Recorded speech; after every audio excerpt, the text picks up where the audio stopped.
Hey guys, welcome to the video. Salt here. Today I'll be going over the new primary, the Coda Hema. For those of you who don't know me yet, I'm an LR5 with over 6,000 hours in Warframe, and my goal is to provide builds and guides for people to have an easier time in the game. I also just wanted to mention that starting next week, I'll be bringing back the top and first commenter showcase, as well as the list of channel supporters.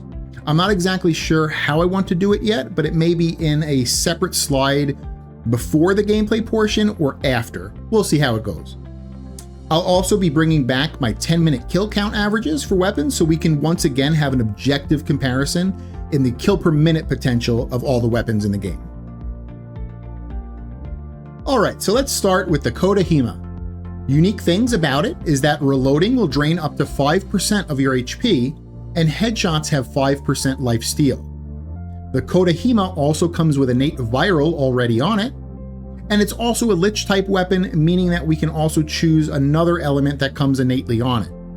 Now there are two best progenitors for this weapon. For a blast build, which I'll be showcasing today, a heat progenitor is best. The blast build is the best general build for the Coda Hema.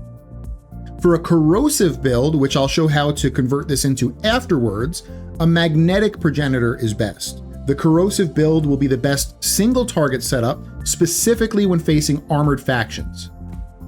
Okay, let's go over the mods. Remember, I'll be going over the blast setup first, which uses a heat progenitor.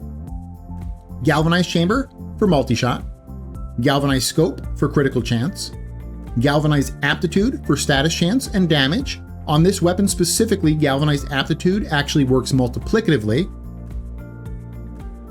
Next, we have Prime Shred for fire rate and punch through. Now, Prime Shred is unfortunately a login reward, so if you don't have it yet, use Vial Acceleration here instead as the fire rate mod.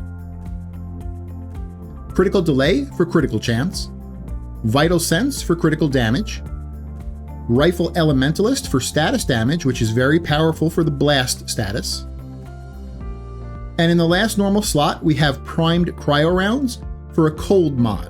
This is going to mix with our heat progenitor and make our blast for us. In the Exiles slot, we have Vigilante Supplies that will sometimes upgrade our crits to the next tier for some minor damage boosts. And in the Arcane slot, we're going to be using Primary Deadhead for 360% flat damage, increased headshot multiplier, and reduced recoil. Now, if instead you wanted to do the corrosive build, which is more single target focused and best against armored enemies, everything remains the same except for three things. These last two mods, Rifle Elementalist and Prime Cryo Rounds, instead become the Toxic 60/60 and the Electric 60/60 to make corrosive, of course. And the progenitor is switched from heat to magnetic. Although, do note that if you wanted to be able to switch between these two different builds, and you wanted to just be a little bit lazy and keep the same progenitor, you could just leave it as heat. You likely wouldn't notice it too much of a difference until later on when you encounter more overguarded enemies. This is how you build the new primary, the Coda Hema. I hope you guys liked it, and if you did, consider leaving a like and subscribing for future content. And so I'll leave you with about 5 minutes of gameplay showcasing the weapon. Again, thank you so much for watching, and I hope you guys have an amazing day. Alright, bye.